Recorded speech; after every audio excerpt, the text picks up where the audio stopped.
What you want, when you want it, where you want it. This is The Mesh.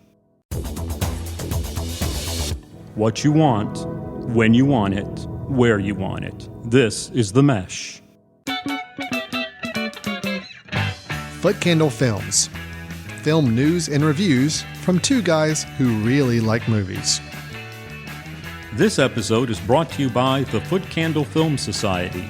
For a schedule of upcoming screenings and membership information, visit the Society's website at www.footcandle.org.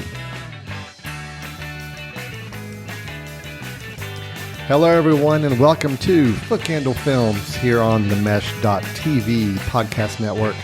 My name is Alan Jackson. I am co-director and co-founder of the Foot Candle Film Society and the annual Foot Candle Film Festival. And just go ahead and repeat all that again for the co-host on the show, Chris Fry, also co-founder, co-director, everything I just said. Chris, how you doing? I am doing well. Looking forward, as always, to talking about movies. Well, that is what we do on the show, is we do talk movies. For those of you just joining us for the first time, this is our movie review and discussion film, or podcast, I guess. I've already got films on the brain, so it just kind of slips right out there.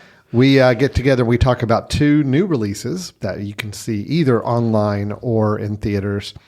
And we're going to be doing that today with our two new releases we'll be discussing. We'll be just talking about the latest Netflix original film starring Adam Sandler. It is called Hustle, followed by a film starring Jim Broadbent and Helen Mirren called The Duke, that you will be able to rent or watch through different online streaming services as well. Shortly, or I think now you can rent it. Yeah, I think it is available online for rental. After we do those two reviews, though, we will be moving into our news section, and we will be talking about a couple of interesting production updates on some upcoming films, things we want to share with the group. And then we'll close out the show, as always, with our recommendations. This is where Chris and I both bring a film to the table that we want to recommend for you. Chris, I think we'll be going the traditional route of actually recommending a film that he thinks is worth checking out. I'm going to take a different approach this week. I'm going to be recommending something, but it is recommending that you avoid. And I have very specific reasons for you trying to avoid this particular film. So that's what we'll be doing in our recommendations a little bit later in the episode. But Chris, first, we got some new films to talk about, some ones that have been recent releases. Let's go ahead and jump right into our first review if we can. It is the basketball movie, NBA basketball recruitment film, starring Mr. Adam Sandler. It is Netflix's Hustle. Taking me to see basketball or bare knuckle boxing? We do everything. I'm Stanley Sugarman. I'm a scout for the 76ers. So you're 22 years old, because you can't be in the draft if you're over 22. Yes, I'm 22 years old. Who's this? It's my son. How old is he? He's 10 years old. Okay. Chris, I believe it was maybe one or two episodes ago, I don't remember how long ago it was, that you actually solicited the trailer for Hustle for our Trailer Tapas section, where we actually will play parts of trailers and just kind of talk about what we're seeing and what we think. And I think I remember the discussion from this fairly well, that we showed this trailer for the film Hustle. Mm-hmm. It is a film about a basketball scout who discovers a phenomenal street ball player while traveling in Spain, sees it as his opportunity to kind of get back into the NBA, which is, I guess, okay way to describe the film. That sums it up pretty well. You and I both looked at the trailer. I have explained to you, or at the time as well, I am a fan of sports movies. Generally, I feel like I can give sports movies, I can cut them a lot of slack because I know that there's going to be some formula. I know there's going to be some certain things and actions and plot beats that have to hit to make a sports movie work right. But we both agreed that we were curious to see Adam Sandler's performance in this film, because we've seen Adam Sandler play in a kind of a nice spectrum of performances. There's the Adam Sandler performances that you and I are not fans of, generally kind of the lowbrow comedy that he's done, especially when it comes to Netflix films. Right. But we've also admired him when he's gone and done something a little more interesting and daring, Uncut Gems, the Meyerowitz stories, even going back to Punch Drunk Love with Paul Thomas Anderson. he knows how to get into some interesting film projects. I think my prediction was I felt like this one was going to be somewhere in the middle. This seemed like a kind of a middle ground Adam Sandler. He's not super goofy. He's not, not going for the cheap laughs, but it's also not the most provocative, interesting film opportunity either. It's just kind of right there in the middle. Chris, given the fact that you and I talked about this a little bit, let me ask you, how did Hustle come out in the end? Is this leaning more towards those performances of Adam Sandler and roles that you kind of admire him for? Did it slip closer to the, yes, this belonged in the Netflix library of Adam Sandler films? Or did you come away with a different take? Where do you fall on this film? Well, so I don't know if I would say I've had the privilege, because it wouldn't have been that. I have watched some of his Netflix stuff that I think you've probably avoided. Things like Hubie Halloween, The Ridiculous Six, Murder Mystery, of which they're making a sequel to Murder Mystery. Yes. I have seen those. Why? I don't know. I guess morbid curiosity. But I have seen those. So if that's on one end of the scale, and then something like Punch Drunk Love or Uncut Gems, like you're kind of setting it up, is on the other end, I would definitely say, I wouldn't even say this falls in the middle. I would say it definitely falls like maybe an extra little bump towards the Uncut Gems side of the thing. Okay. Now, is this going to be winning Oscars? No, but I thought it was just genuine enough. And yeah, there is a formula there. They don't try to do anything necessarily original. But I thought it was, to use the words, it often sounds like a condemning thing. It was fun. But I thought it was good.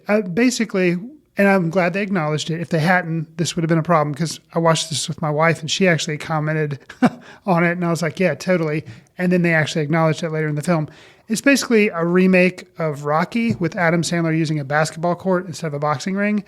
But at one point during like a training montage, they actually kind of acknowledged that. And I'm like, even taking place in Philadelphia. In Philadelphia, because it's the 76ers that he's recruiting for. So they do that, but then at one point they actually literally acknowledge like the whole boxing. You're like, okay, good. As long as you're not just trying to brush by that, because that would have been like, that would have kind of made it a little bit more eye-rolling, but they didn't. Yeah. So my experience was, I liked it, kind of some cinematic comfort food. I think if you like sports movies, I think you'll probably like this. And I feel like they could have leaned a little heavier into the comedy, which probably would have made this a little worse. The fact that they just kind of had some things, unfortunately, if you've seen the trailer or you listen to our show where we aired a little bit of it, some of the jokes that are in there were basically in the trailer. There's not a whole lot more than that, but they still, I don't know, they still work. So what was your take on Hustle? As I mentioned, I do generally like sports movies. I find them to be very comforting for me. I enjoy them. I enjoy sometimes the cliches. I enjoy sometimes the predictable plots. All right, I'm going to give it this though. This is probably the most predictable sports film plot line I think I've ever seen, whereas I was honestly, every few minutes of the film, I'm like, okay, yeah, we're at about the 30-minute mark. This is about to happen. Okay. This is going to be what is going to be the next issue. And yep, there it is. That's exactly what I predicted. It is extremely predictable. It is extremely cliche in many of the ways. However, I agree with you that I think I really liked Adam Sandler in this role. Yeah. I really liked Bo Cruz, who was played by Alejandro Haragomondes, who's an actual NBA player. Right. I liked him a lot. I thought he was really good. He was charming. He was kind of effortless in his performance. Yeah. Queen Latifah played Adam Sandler's wife. Right. I really liked the relationship that the two of them had in the film. I think most of the acting worked, because normally in a film like this, where you actually have real athletes, normally the acting's cringe. It's just cringeworthy. It's just, they're not actors. That's not their job. Right. And luckily all those cameos and all those moments were kept pretty slight and kept pretty short and small. Everybody else, I think, was bringing a pretty good game to the table, pun intended, acting wise. So, I watched this film for the relationship between the Adam Sandler character and Bo Cruz, the recruit, the player he's recruiting and trying to bring to the NBA. Adam Sandler's playing Stanley Sugarman. Had to remember the name there. And so again, that relationship, that banter, that comfort between them was really what worked for me in the film. I thought Adam Sandler came off as very effortless in this role, even to the point where he's rattling off, basketball jargon and coaching jargon. I'm like, It's kind of believable. he's got it. I Right. got it. I mean, I believe him. I believe that this guy knows his stuff, and that's what just made I think his performance. He was fun. It was a fun performance. He's a Grizzle, kind of a Hagrid. He's been around for a while. You get the sense that he's had some issues in the past that have caused him to be a little off his career path, but people like him. He's kind of a well-known, but he's also pretty passionate about what he wants to do, and it all comes across. But he's also able to really throw some barbs out there at the right times, and he can still be the Adam Sandler, but there's just enough of a sheen on him to say, all right, this is a guy who knows what he's doing. And so all those key performances, all the lead performances, I thought were really good. The issues I had with the film, again, it was just almost overly predictable in my mind. And I know sports movies use montages. Sure. Training montages. Game montages. Game montage. Yeah, sure. I felt like this film went a little overboard on the montages. I gotta say, of the almost 2 hour running time, I would be shocked if 40 minutes of it wasn't montages, MTV style, music video style montages. It was a little tiresome at times. I felt like we got the point after just a couple minutes. So it was a little overdone in some places. But the other issue I had with the film, the quote villain, Ben Foster playing it. You didn't like Ben Foster. Oh, I like Ben Foster. Okay. I just think I always rail against mustache twirling villains in films because I just think they're just kind of over the top. He started out, I thought, as an interesting character, first half of the film.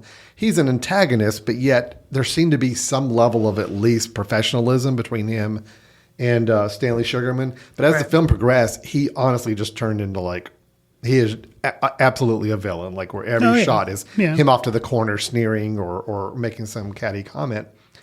And it just went too far. There's a plot point. I won't give out the details, but there's a moment where Ben Foster's character Vince actually is on a talk show video, recorded. You see him in a TV show. Sure. And it was the most ludicrous plot point of a way to move the story forward. And again, I don't want to explain because I don't want to spoil the thing. But basically, he's calling out Stanley Sugarman for something that no talk show on a major network would ever get into the details of. There's no reason for him to be talking about this on this national TV show with a basketball player that nobody knows about up until this point. There's no reason they would be talking about him. Sure. But they do, and it has to do that to make the plot go to the next level where they need it to be. Little things like that annoyed me really bad with this film. But luckily, the performances, the overall comfort, like you keep saying the word comfort, I agree. Yeah. The comfortableness of the film worked for me. And yes, it was enjoyable. I did like it. I just, I'm waiting for a good sports film to really kind of say, you know what, we don't have to follow that cliche. What was the Ben Affleck one we reviewed?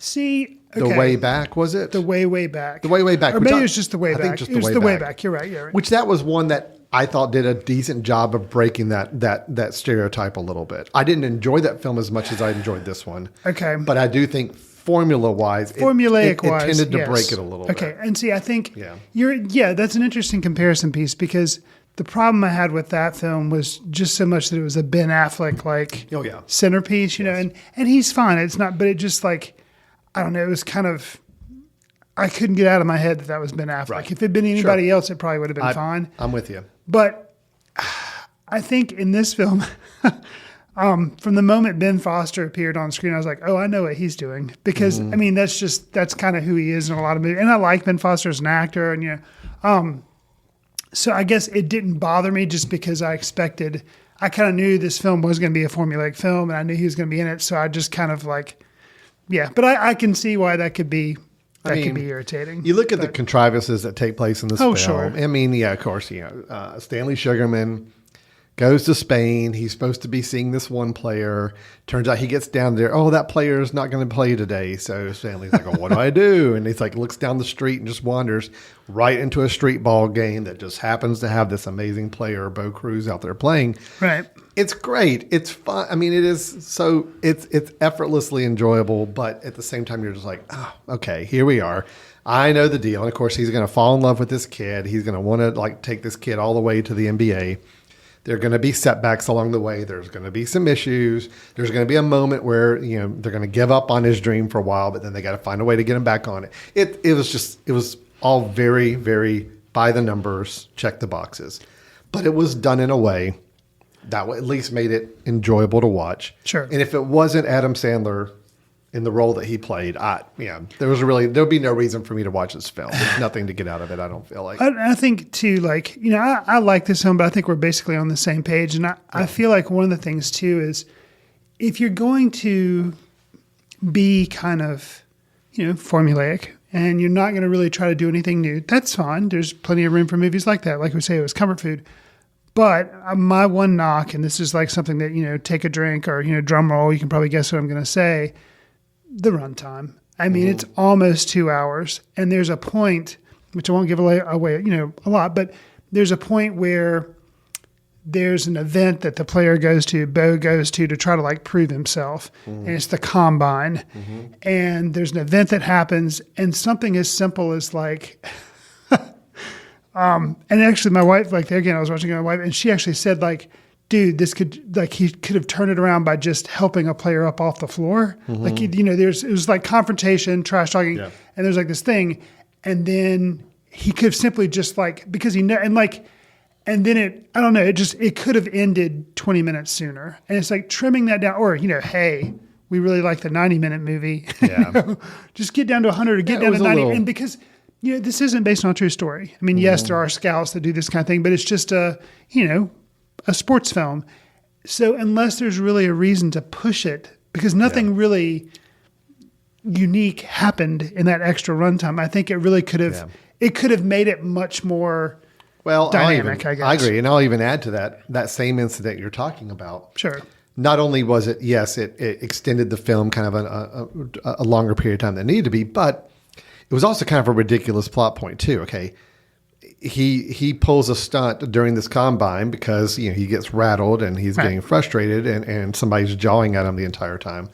And he acts out for a brief moment, which happens a lot in the NBA. You cannot tell me that all of a sudden he is shunned. Right. He's put on an enormous performance. He's one of the best players out there on the court. They show like a rating and it's like, yes, he's one of the top 2 players. And they're like, you know, 10 people playing, whatever. Because he gets frustrated with another player and has a little quick incident, all of a We're sudden talking very quick incident. And he is shunned. Right. Like he is on a plane going back to Spain. I'm like, what just happened? Are you serious? Right. These people looking to make millions of dollars off these players are going to shun this player because of a quick 5-second incident that happened that honestly was pretty justified. I mean, that other kid was really going to town on tearing him apart verbally. Right. So anyway, that's the little type of things I'm talking about. These little plot contrivances is like, oh no, we have to have the moment where he's got to get back on the plane to go home. And we got to make him think that everything's done. Oh no, but now something's going to change. We got to get him off the plane. You know, it's all that. Again, it was done in a fine way. It was done in an enjoyable way, but it does, when you really think about the plot points, it's like, yeah, this is about as contrived as you could possibly make it to make this film But if work. that had been like the last contrivance, instead of then having another thing that happens, it's like, it just was. I mean, you just knew. Again, I'm trying not to spoil. I don't feel like this is a spoiling type of film. You know, when we see him on the escalator going up to the airport gate, and then I'm like waiting. I'm like, okay, when is Sugarman's phone going to ring? I know it's going to ring. There's going to be a phone call coming in right now to get him to stop getting the player to get on the plane. I'm like, okay, when's the phone call coming? There's the phone ringing. Guess who it is? Oh, it's his buddy Leon. Oh, yes, of course. There's now a new opportunity. Yes, they want him back. I'm like, oh.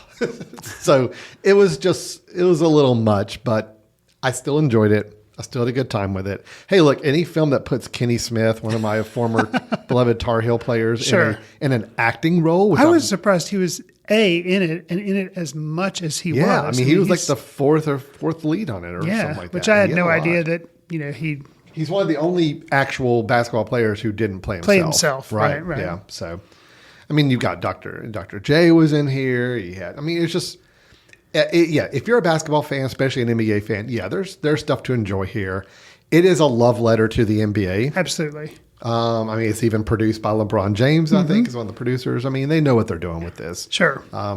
I enjoyed it. I did have a good time with it. It's just know that I did have to kind of force my eyes not to roll back in my head a few times, just with some of the plot points and contrivances that they threw out there. But they knew how to follow the sports movie formula, and they followed it with no variation, with no there was no creativity involved in how do we make this, how do we take the sports formula and spice it up a little bit. It's like, Sure. nope, we got to stick to the recipe. This is it. You know, something I'm just curious about, and I think it all comes down to probably money, but also I guess money. But imagine this movie, but without real teams.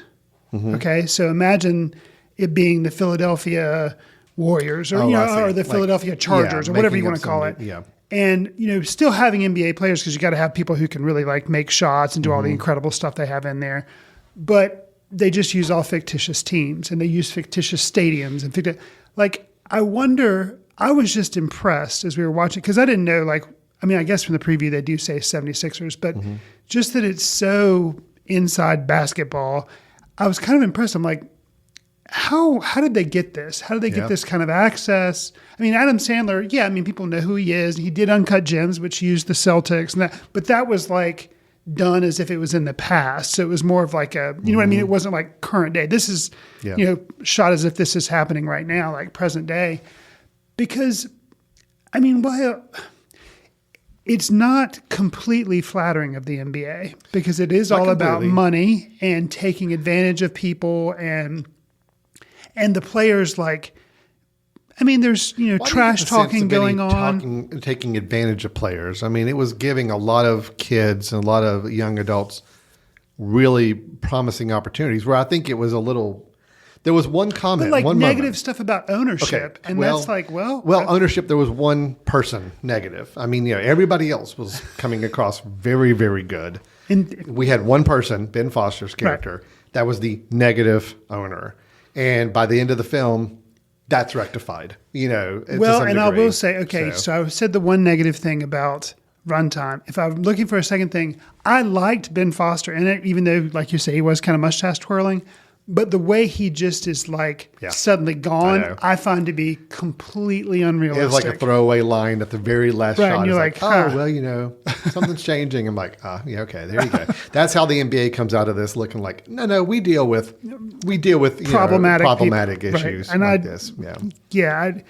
It was a bit, I don't, there was one comment, I don't know if you picked up on it, but the scene where, I think Adam Sandler's character was bringing Bo Cruz to the combine. Yes. Getting him out of the car, and there was like a mob of people there talking to him. Yes. And one of them was the guy who was the host of the TV show that I mentioned before. where And Adam Sandler calls him out. He calls him out. And he's just like, well, what are you doing to these kids? It's like all this stuff. I'm like, okay, that was a little insightful. That was a little bit of the media and the attention and all this that we're hyping these kids up is not good.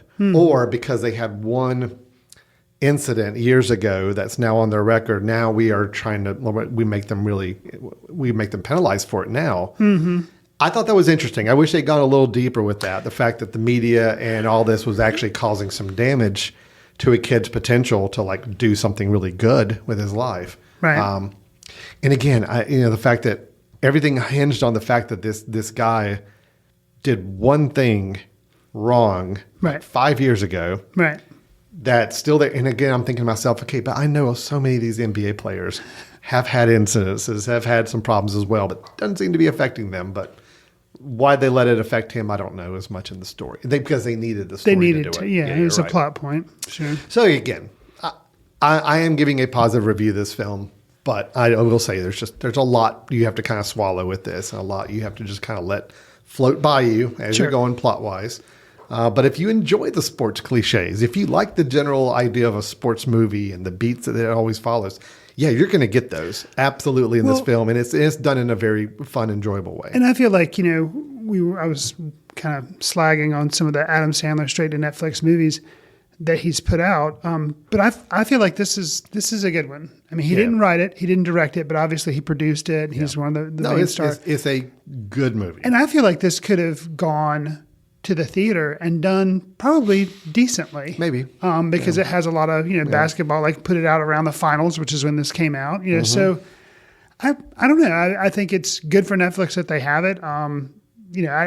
If all Adam Sandler movies that were released on Netflix could be this good, I think we'd be in a completely different mindset. So. Yeah, I knew within the first 5 minutes of this movie, just Adam's getting to see his character and kind of the way he was talking with people. I'm like, yeah, I'm on board. I got it. I like this guy. I already like his character. I like what he's doing here. So, yeah, I agree. Hustle, it's good. Just know what you're getting into. Know what you're going to be seeing. Check your brain out a little bit on some of the plot points and some of the contrivances there. But otherwise, it's a enjoyable movie. Really made solid for me by Sandler, Queen Latifah, and by, gosh, I'm going to butcher the name again. I'm so bad at this. Juancho Hernan Gomez. Yeah. Hernan Gomez. Yeah. Sure. And those three really, I feel like, make it work as a really enjoyable film there. So, okay. That is Hustle. It is on Netflix. So that's the great news. You got Netflix. It's right there, ready at the click of a button. We are both saying it's worth watching, especially if you're a sports movie fan or an Adam Sandler fan. Yeah, I think those are the two use cases where I think you'll find a lot of enjoyment out of this. Sure. Okay. So let's move on to our second review, Chris. That was the film Hustle. Now we're going to move on to the film The Duke. Will the defendant please stand? Kempton Bunton, you were charged that on the 21st of March 1961, you stole from the National Gallery a priceless portrait of the Duke of Wellington by Francisco José de Goya. Not very good, is it? Tagged on the film's poster as a priceless true story, The Duke tells the story of a 60-year-old taxi driver named Kempton Bunton, who in 1961 steals Goya's portrait of the Duke of Wellington from the National Gallery in London. Alan, how familiar were you with this historical event, and did you find this telling of the tale entertaining? I was not familiar with this story at all. Okay. I knew nothing about it. I knew nothing about this movie before we elected to show it at our screenings last week. Sure. That being said, the film is an enjoyable film. Not a lot more to go into beyond that for me. Okay. I will say I thought it was a fine film. There's that word. Again, I'm going to sound very similar to how I said with Hustle, is I think it fits a certain type of film that I think people find as kind of their comfort food film. It is a simple story, it's relatively British. simple. It's British. Right. It stars two actors that many people, Jim Broadbent and Helen Mirren, Right. which are automatically draws right away. Yep. And they are both very good in this film. Yeah. So I'll give them that. The story is a charming story. Fairly low stakes story where it's just made kind of pleasant and simple. And that's the best way I could describe the film. It's a very simple, pleasant film. That was fine. I try to wrestle with like what to basically review this on. And it's, I enjoyed the performances. I enjoyed the overall conceit of the film and kind of the overall big picture message, I guess you get from hearing this real life story. I did feel like the movie, and it's partly because of the nature of the story. A lot of it is a very telling, not showing, listening to a lot of people just talk about the incident or what's happening or why they did it or why they didn't do it or so forth. Sure. So a lot of just talking about what's happening as opposed to there's not a lot happening as much. But again, I get that because the whole framework of the film is you're doing some of it in retrospect. A lot of it takes place in a courtroom, so you're having to recall back to why things were done. Right. So it really is just left up to the actors to put on a good show, and luckily they do. So, I mean, I'm going to say I'm giving this film a positive review. I'm just saying, once again, kind of like what I said with Hustle. It's like I feel like it's just they knew what beats to hit. They knew how to tell the story in a very non-confrontational, non-jarring way. Make it as palatable for a wide audience as possible. Make it nice and simple. And we're using the word comfort food again. It's kind of that same idea right here as well. I got a couple of little minor things, but overall, yes, it was enjoyable. There's not a lot there for me to go beyond that. So, what about you, Chris? What's your thoughts? Well, here? it helped me that the element of just based on true story, and then after the film, because we did screen it for our society, someone was like hitting Wikipedia pretty hard and pulling up, because I was like, it's interesting. It says based on true story. You never know. And they were like saying all these facts of stuff that came from the film that were all true. And I was like, really? And I kept kind of being astounded, because the more they said that this film was pretty factual, the more I was just kind of astounded that I'd never heard of the incident before, because I've watched documentaries on Netflix about art heists and things like that. So that just always kind of interests me. And the fact that this was in this, and then I've watched a lot of like Ocean's 11 where they say, but this is like, no, this happened. Right. And so that just kind of blew my mind that I'd never heard about it. The performances, like you say, they help anchor it. And yeah, there was nothing unusual, but actually there was there was something that happened in the film that I was kind of surprised that I didn't see coming. And then it was kind of a pleasant kind of surprise for me. I mean, yeah, things were kind of this happened. The key character, Kempton Bunton, is kind of he's a taxi driver, and that's what he does for a living. But he's also has these he's kind of a little bit of an oddball. He's very eclectic, very fancies himself a journeyman with just a lot of different interests and things he's passionate about or wanting to do. And he is kind of like an activist in his own mind. Yeah. Like one of the things which I'd never thought about because I don't live in England, but he refuses to pay taxes for the BBC network. And it's like he makes it so that his TV actually doesn't get that channel because he like rips something out so that it can't get it. And he feels like, interestingly to me, his other point was for veterans, they should get it for free because it could be a cure for loneliness, which I thought was kind of a sweet, kind of poignant point. Yeah. And then you find out at the end of the film, spoiler, that finally they did make it free for people over like 70, I think it was, but it took as long as 2000 to do that. So it was like, wow, it's kind of crazy. But so just so many things were actually based on something fact. If this had been a completely fictional film about stealing to prove a point, because that was the whole thing, was stole a painting because it had been bought by the government. Meanwhile, he feels like they could have better spent that money helping people. If this is just something that's a fictitious film, then you're like, well, nice sentiment, but whatever. But the fact that this was actually based in reality, I found to be refreshing. Plus, like I was saying, the narrative structure of the film, you start with a trial, then you flash back, then you end with the trial, but have a little bit of a reveal about how the heist was committed. I thought that actually elevated it just from being a typical connect the dots film, if that makes any sense. So. I'm with you. The actual real story behind this film it's interesting. And I love the impact it actually ultimately does have on, Britain and society there. But for me, I feel like a film kind of has to do something with a very interesting story to make it an interesting film. And I feel like my enjoyment of this movie is really just hearing the real story, and watching two great performers perform. So that's my only hang up with it is it's just, I think we've even asked the question before. Does it work better as a documentary where you just see the real story, or do you need to see it acted out and told? Does acting it out and sharing it in a narrative structure do anything to elevate the enjoyment of the story, the appreciation of the story? Here, if it wasn't for the two lead actors and the performances, I think that they're both extremely capable of giving. Probably not really, but just on that edge for me of, yes, it was just enjoyable enough as a narrative feature to work. But yeah, okay, let me give this an example. So Sure. this is by a director of this film. A director, unfortunately, sadly passed away before he got to see the actual film completed.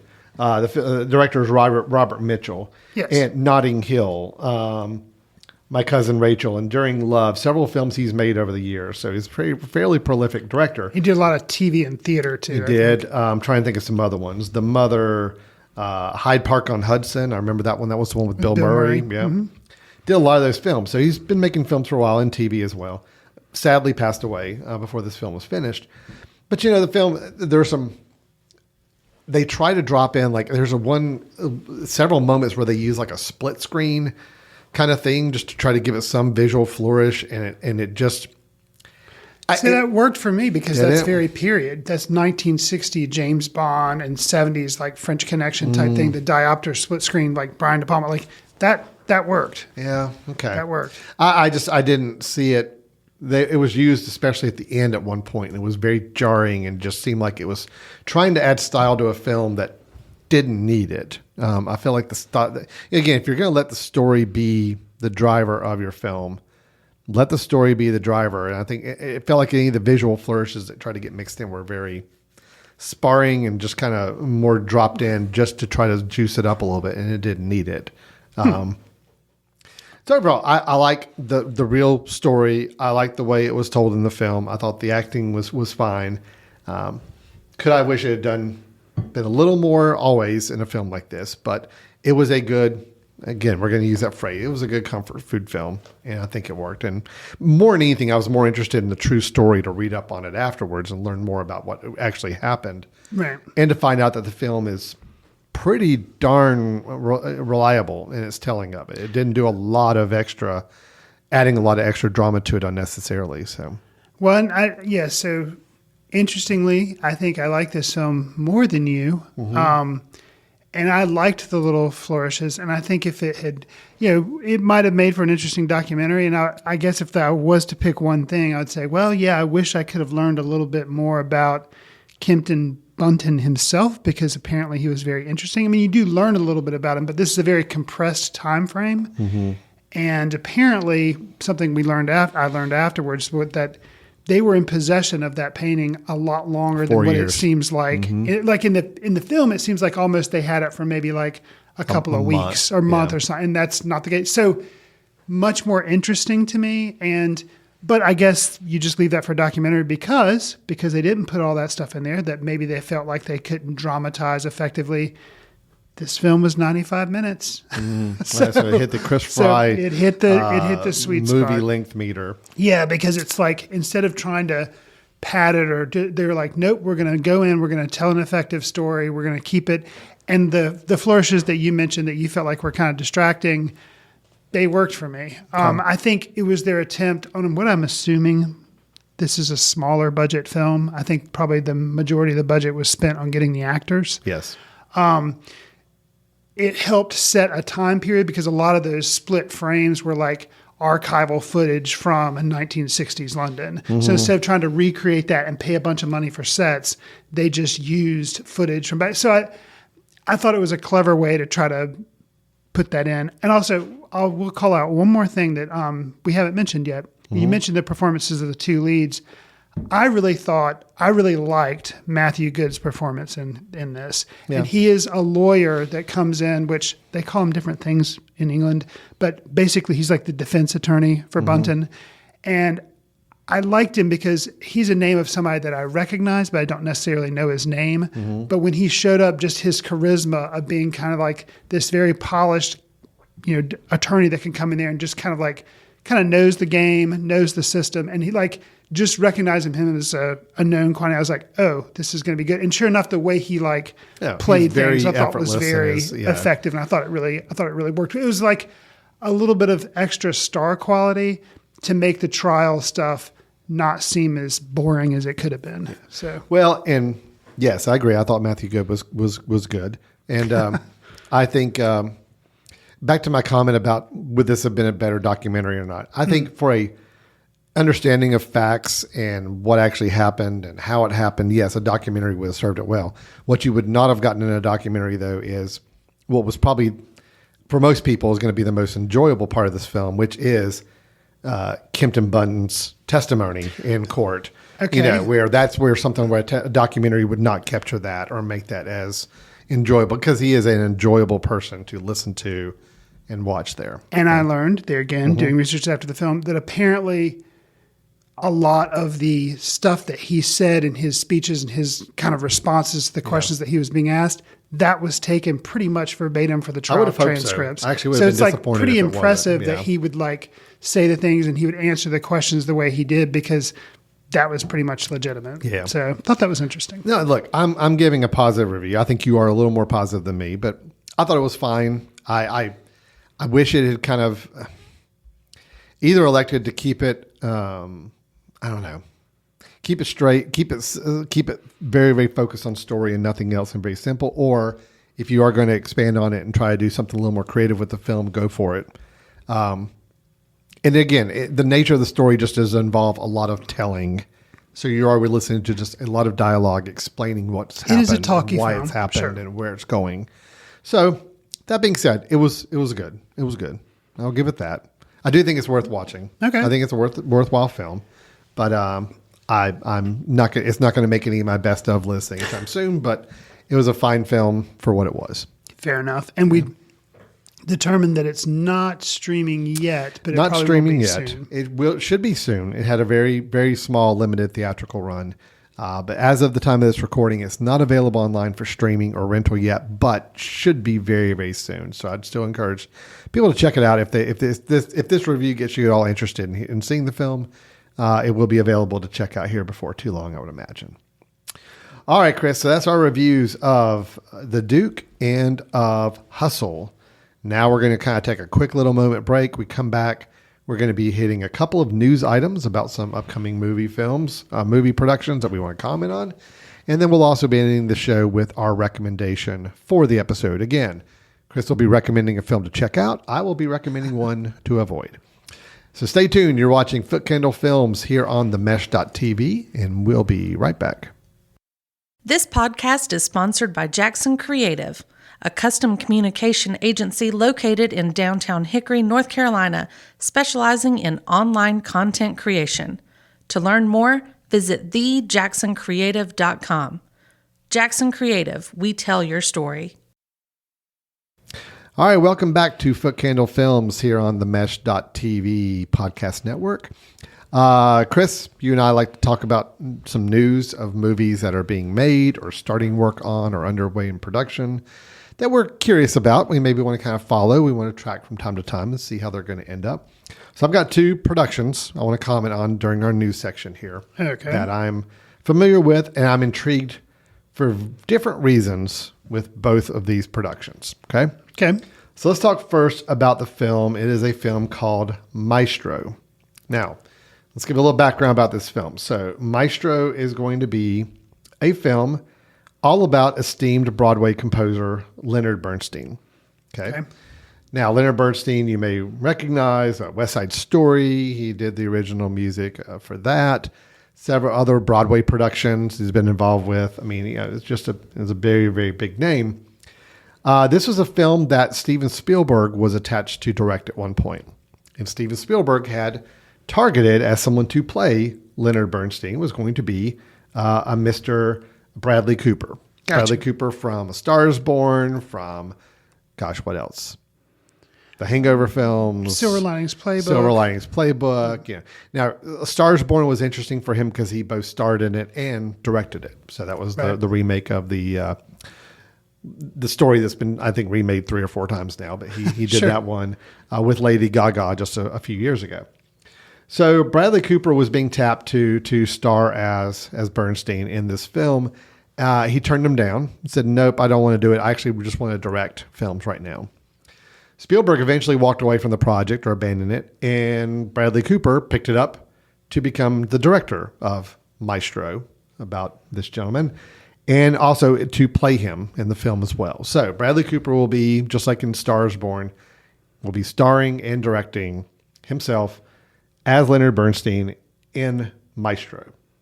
And what's that? Gotcha. Yeah. So he's also going to have Carey Mulligan playing Bernstein's wife, Okay. which I like Carey Mulligan a lot, so I think that's going to be very interesting. And the movie is going to be detailing his life over many, many different ages. So there's already been some photographs circulating over the internet of Bradley Cooper as kind of a much older version of Bernstein, probably like in his 60s and 70s. Right. And yeah, the dude looks just like him. I mean, I'll tell you, it's an impressive makeup job. But I got a feeling we're going to be seeing Bradley Cooper in just like various stages of makeup and attire throughout this film, Right. Playing this real life person.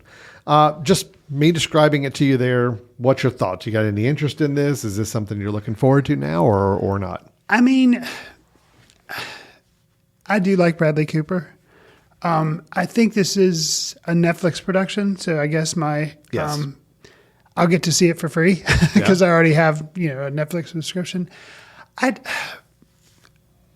a little wary of it because he's directing and starring in it, and it seems like it's kind of maybe a bit of a vanity piece, maybe because he's directing and starring. If he was just directing it or he was starring in it, okay. But the fact that I don't know, and he may be a producer on it as well. I don't know. I'm sure he probably is. So I don't know. And it's obviously going to be a biopic, so those can be kind of like color by numbers or connect the dots. So I don't know, but I don't really know that much about Leonard Bernstein, so I don't know. I guess I'm lukewarm interest. The other thing which makes it so that it was a topic on our show was they did release those photos, and automatically there's just all this which depending on the timing of when it comes out, nothing but Oscar bait. So that's the other thing that makes me kind of leery. Not only is it a biopic, which I'm like, well, okay, but just depending on the timing of its release and the fact there's already buzz oh, he's going to get an Oscar because he's directing, he's starring, and look at how much he looks like him. And you're like, well, okay. So that makes me a little leery of it. Whereas as opposed to something like Elvis that's coming out, it's a biopic. Yes, I know who Elvis is. But just because it's done by Baz Luhrmann, and I think he's going to try something, and apparently people are really one way or the other on that movie, which to me, that makes it that much more exciting. Either people love it or absolutely hate it. So it's like a chopped up mess. I'm like, okay, but if anybody can do chopped up mess, it's Baz Luhrmann. So I don't know. So I don't know. I'm leery of it. How do you feel about the whole? I'm looking forward to it. I think it's. Yes, it is absolutely tailored to be Oscar bait. That is kind of your crowning. If you're a actor / director, you put yourself in a movie where it's following the life of a actual real life person, right, that involves a lot of a degree of mimicry, a lot of wardrobe, a lot of costuming, a lot of makeup. That's kind of the holy grail for an actor director. It's like, this is what I'm going to do is I'm going to play this real life person, big, long story. I'm going to follow him through decades of his life. I have to look like him all the way through. Yeah. That's what you strive to do, I think, in that actor director role. Right. So that's what they're doing. And, I'm curious to see how it is. I hope it turns out well. I like Bradley Cooper. I thought A Star Is Born was really good, his version of it. And that's an example of something that I went in kind of okay. And I came out going, well, that's actually pretty good. Even though it was a remake, it still managed to entertain me. I really liked Bradley Cooper in it as well. Sure. I think he was really impressive in that film. So yeah, I'm on board. I want to see what happens. Plus, Carey Mulligan, I really like her. So knowing she's involved with it, I think is a good sign. We haven't seen her in anything since Promising Young Woman, right? I don't believe so. Yeah, so I this don't will think be of her anything follow-up since to then. it. That would be great for that. All right. So that is Maestro. There's a date on it. Let me see when that date is. I forgot to write Is it that coming out in down. 2022 or is it going to be a 2023 release? I do not know. I'm looking to see. I don't know. What it if they're just now says. coming out with production pictures, then Yeah, it'll be 2023. okay. Yeah. It's just 2023. So we've got at least a year, Gotcha. or close to a year on this to see it. So not Oscar bait for this year. No, but possibly for fall 2023. Got you. Yeah. Okay, Chris. I know you know about this. Okay. I don't know how much of the audience knows about this. This actually did not make as many ripple waves in the film news as I expected it to. It got some buzz for a day or so, and then I haven't really heard anybody talk about it. Unlike the original movie that this is going to be following up on. Todd Phillips has revealed there is going to be a Joker sequel. Which was kind of debated about, and people kicked around after the first one because of how much money it made, and Yeah. Joaquin Phoenix Honestly, won an Oscar I for it. kind of just thought, since it has been a while since that movie came out, and normally if you're going to talk sequel to a film, you hear about it shortly after it becomes a big hit. Right. The fact that we hadn't heard anything made me think, nope, this is just a one-off film. That's fine.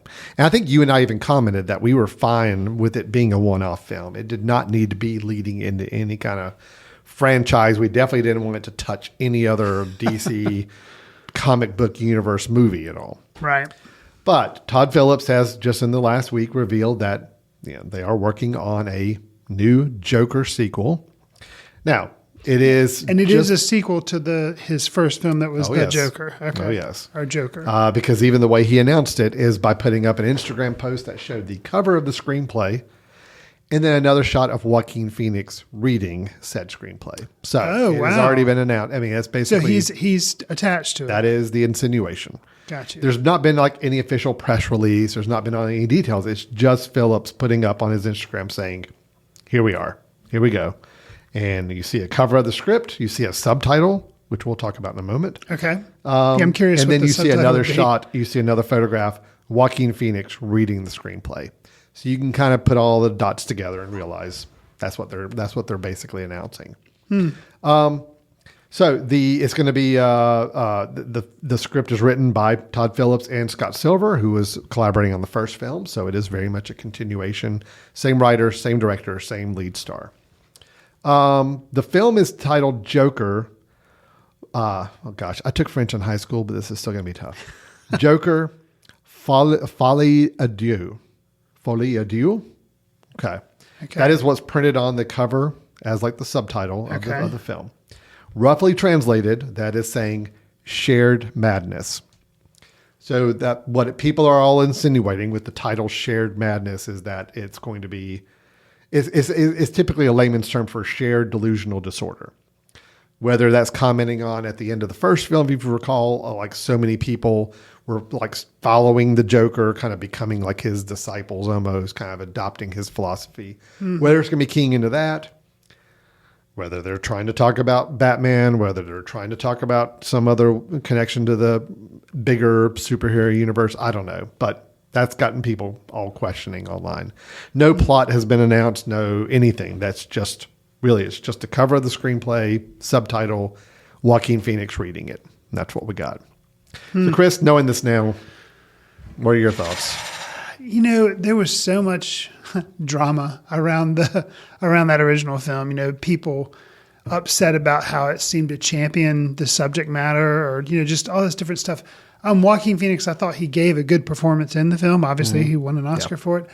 I just don't know. I guess if Todd Phillips is going to do a sequel, then it makes sense to have Joaquin Phoenix be a part of it.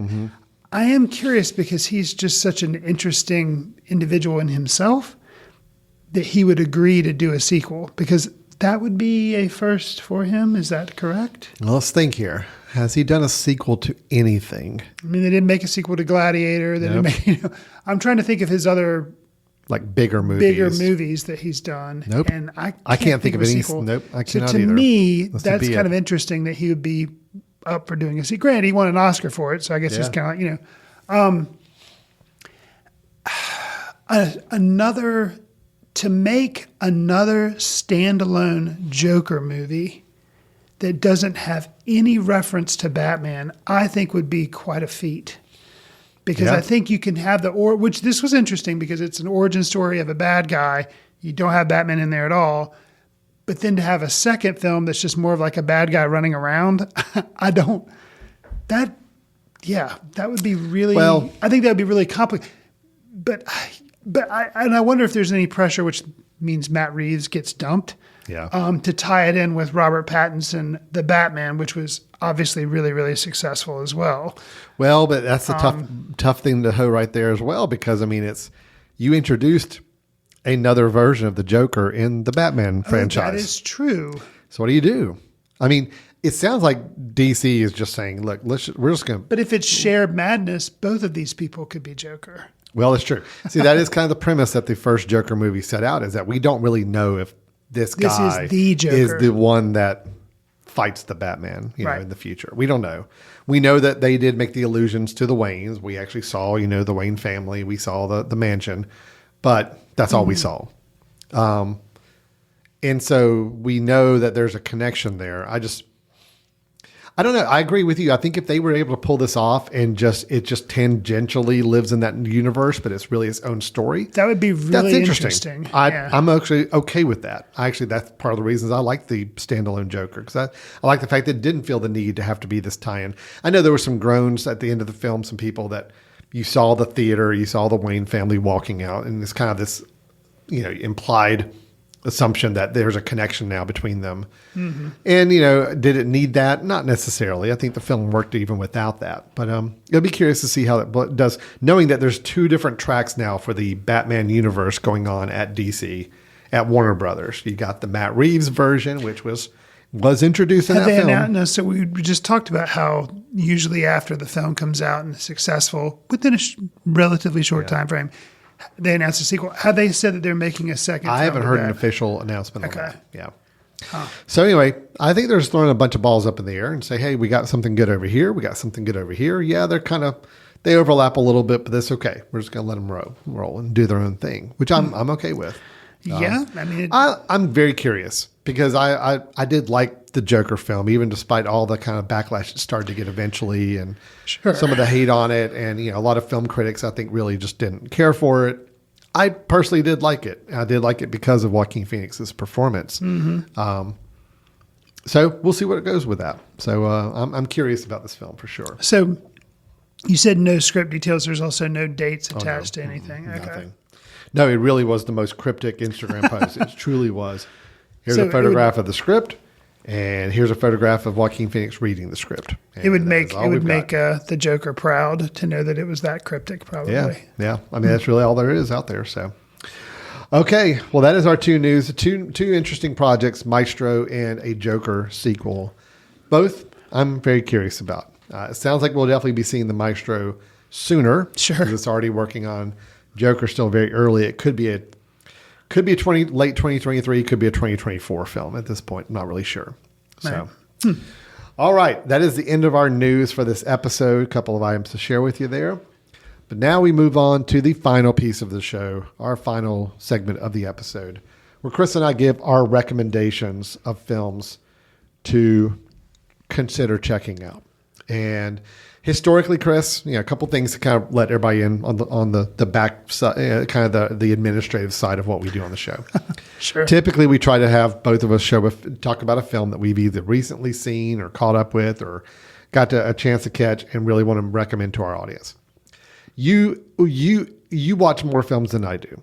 So I've struggled at times with my recommendation. I've even thrown in, I think sometimes I threw in a TV series. I think I've actually done a TV show. Have you done that? Too, okay. But yeah. I've thrown in some random things Sure. sometimes just to try to keep me current and keep up with you. Sure. I think I have given a negative recommendation before, maybe at least one other time. Okay. But that is what I'm going to be doing today, is giving a strong recommendation against a film. But let's go ahead and let's get to the positives first, Chris. Okay. Let me hear your recommendation of today's episode. So this will counteract probably some of my typical things where I talk about run times. You know, both films today, I mentioned run times on both of them.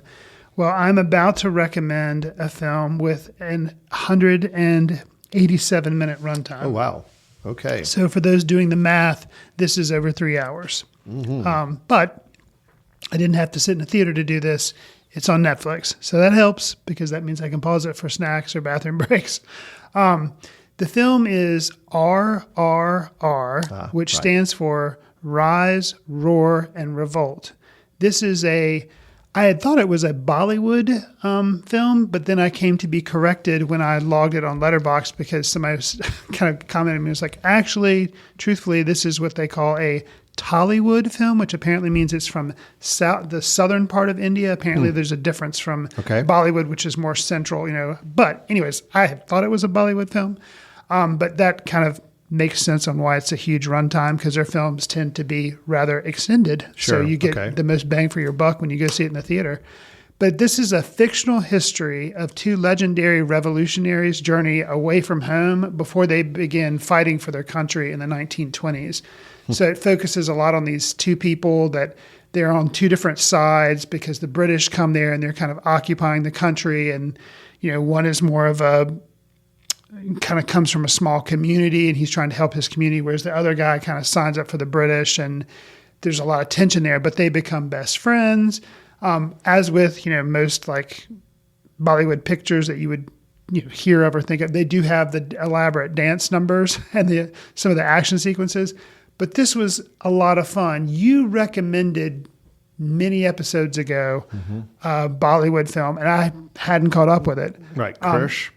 And now that I've seen this, I'm like, okay, if I can watch that from the comfort of my own home, at some point I am going to catch up with that because, Yes. like I commented, I reviewed this or saw it and read a review on Letterboxd, and I was like, this is the Bollywood bromance I didn't know I needed. Yes, it's a bit cheesy. It's a bit ridiculous. It's a bit overly melodramatic, a bit messy, a bit overlong. But so what? It was also a blast because it was fun. Okay, very cool. And then, it doesn't hurt that it's on Netflix, so it's Yeah. just there waiting for you whenever you. But there's been actually a lot of. This is a 2022 release, and it did come to theaters very briefly, and then I think Netflix somehow snatched it up. But I think it was actually even here in Hickory, North Carolina, for like a weekend. Oh, wow. And then Okay. disappeared. And I didn't know what it was, hadn't heard anything about it. But there's been a lot of critics are championing this film as being, a lot of fun to watch. And if you have Netflix, you might check it out. If you want something that'll definitely, give you some, maybe it's a rainy Saturday afternoon, you're like, there's nothing on TV.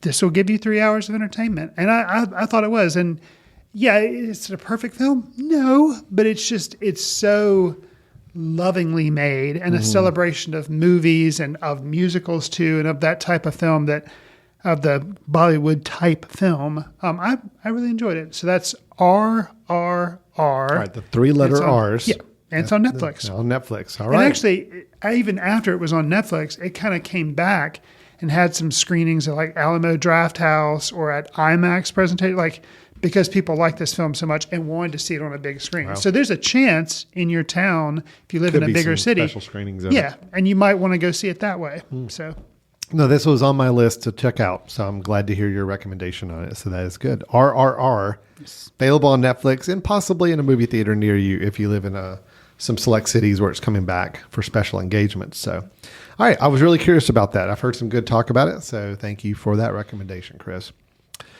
Okay, so while you're choosing to watch RRR, which we are recommending, I'm asking you to actively not watch a particular film. So I guess since mine is longer than a typical film, we're not recommending two films, and that way we're saving them time because you're like, you know what? The extra time you may spend on RRR, not a problem, because I'm going to tell you a film that you can save time Yes. by not watching. That's a good point. Okay. And this film, unfortunately, was also like 2 hours and 15 minutes, which was way, way too long for it. Okay. Here's my thing, and I'm asking this as a plea. Okay, this is to my audience out there, to our audience listening. This is a plea for me. I feel like I try with film directors to give them a chance. Okay. There are some directors I do not think are good film directors or know how to make a really good movie, but I still give them a shot, especially when I hear of a project and I think, oh, it's got some interesting people attached to it. Oh, maybe this is the project where they're going to kind of come around and really bring me back into the fold a little bit. Okay. And I was together with some friends and we were trying to pick out a movie to watch. And this is, all guys, we're okay with some just dumb action movies. Sometimes we just like ones with action and adventure in it and just something to kind of watch and enjoy as a group. Okay. And we ended up watching this film. I cannot wait to hear what this Oh, is. I've seen your Letterboxd review, so you're going to be right on board with me on this Okay. one. Michael Bay. I know who he is. Yes. And you know his latest film. Oh, wow. So I tried. Michael Bay, I tried to watch this film. Okay. Michael Bay, he has done some interesting films in the past. I mean, The Rock. I'm one of the guys who actually thought Armageddon was a fun, enjoyable film. There's a whole debate we could get into about Armageddon, but since about that point, I don't think there's anything I've seen of his that has worked for me at all, especially those freaking Transformer movies. I just cannot do them at all. So when I hear that the film Ambulance is coming out by Michael Bay, I'm like, oh boy, okay. But then I look, oh, Jake Gyllenhaal's on it? Ah, interesting. Okay. Now, you also tell me that Yahya Abdul-Mateen, who I really liked from the new Watchmen series on HBO, he's doing some really interesting projects, got some great things coming up. He was in the new Matrix movie. Mm-hmm. I'm like, okay, all right, maybe this is not based on a franchise. This is not based on any kind of like intellectual property. I'm like, they're just trying to make an action movie. I'm like, all right. So me and the guys that we decided to watch were like, oh yeah, we'll give this a shot. I am asking the general public, please do not watch this movie, because all this is doing is giving Michael Bay more credence to make more movies like this. Now, the good news is that this thing tanked at the box office. That's good. Okay. I want this to tank. Now, look, I feel bad for anybody who was in production on this, who like worked, any other role on a production. I'm sorry.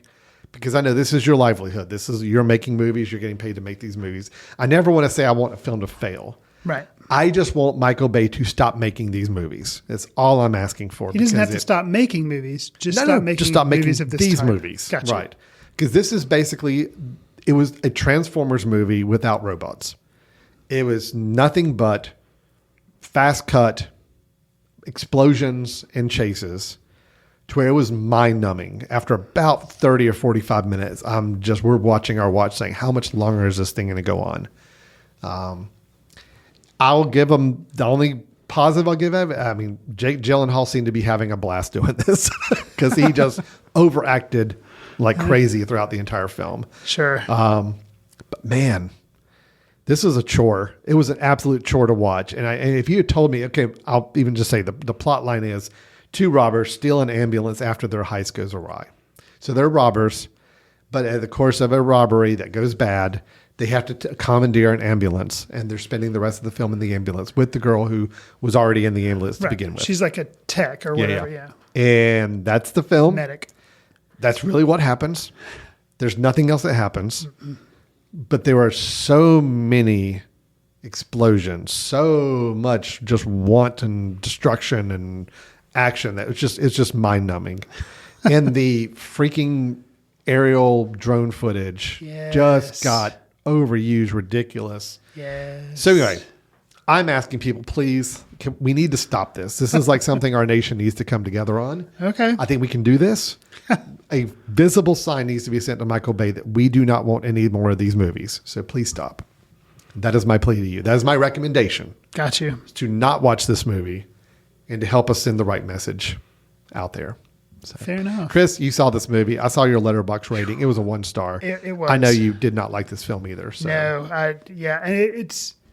and I saw it in the theater, and I really actively. Did you kind of get pulled in a little bit, maybe thinking that this might be kind of a better Michael Bay film, or because of the actors or anything? Yeah, because or what? It's weird. Well, I do like both of the actors involved, and it seems like maybe preemptively before I went to go see it, some people were really excited, saying it was like a fun action movie. But then it's like there was the slightest little bit of critical, hey, this isn't that bad. And then all of a sudden it was like the tidal wave of, no, this thing's awful. So, I don't know. But you look online on the ratings, I mean, they're still not bad for it, which is what's just surprised me. It's like there were some reviewers giving it, 3 stars out of 5. I'm like, I do not get that at all. This did nothing at all for me. Sure.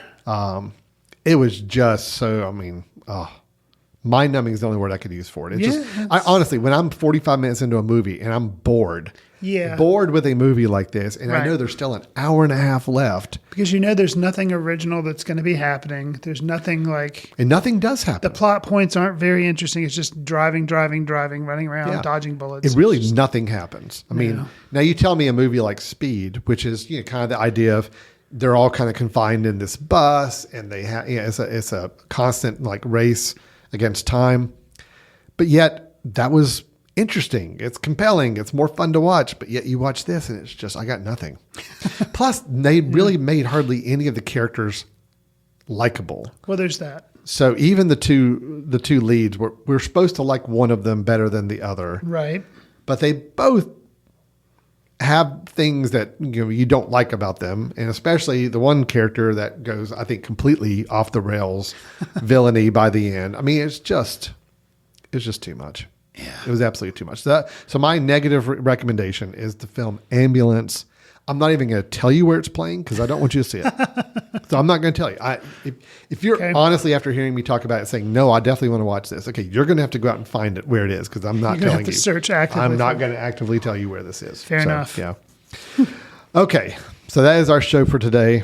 We talked about the film Hustle, which we both liked, with some reservations, but overall, I thought it was an enjoyable film. Kind of the same with The Duke, another film that I thought was fine, enjoyable. Chris liked even more than I did, but worth some time to explore and enjoy if it sounds like your cup of tea. We talked about a couple of interesting projects underway.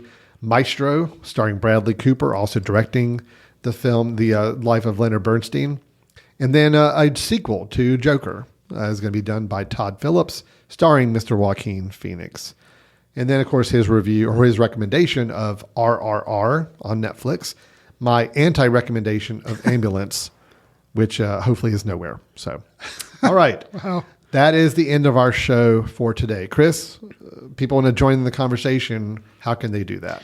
You can send an email to info@footcandle.org to tell Alan how amazing you actually thought Ambulance was, if you choose to do so. But he would strongly recommend you not, or not see it. You can also follow us on Twitter @FootCandleFilm. Alan and I are on Letterboxd, where we try to track things we're seeing and sometimes leave short reviews. Do us a favor.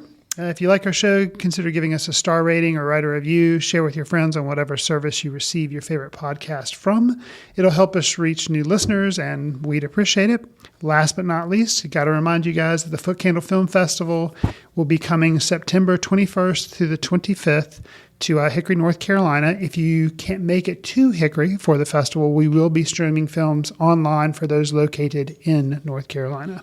So. All right. That's great. That's how you can get a hold of us. We do encourage you to do that and hope to see you at the festival this coming fall as well in September. So with that, we're going to go and wrap up the show here. Thanks to everybody for listening. Chris, take care. We'll talk to you next time. All right. See you in the ticket line. Watch films in the company of like-minded people in the dark. Watch films in the underground. We won't let anyone know where you are. The films that don't make it to Carmike at the mall, or ones that were famous when Grandpa would watch films out of the reverence of the heritage of an art. Watch films through the courtesy of Foot Candle Film Society. Special thanks to Carpal Tuller for the show theme music. For more about Carpal Tuller, visit www.carpaltuller.com. You've been listening to The Mesh, an online media network of shows and programs ranging from business to arts, sports to entertainment, music to community. All programs are available on the website as well as through iTunes and YouTube. Check us out online at themesh.tv. Discover other network shows and give us feedback on what you just heard.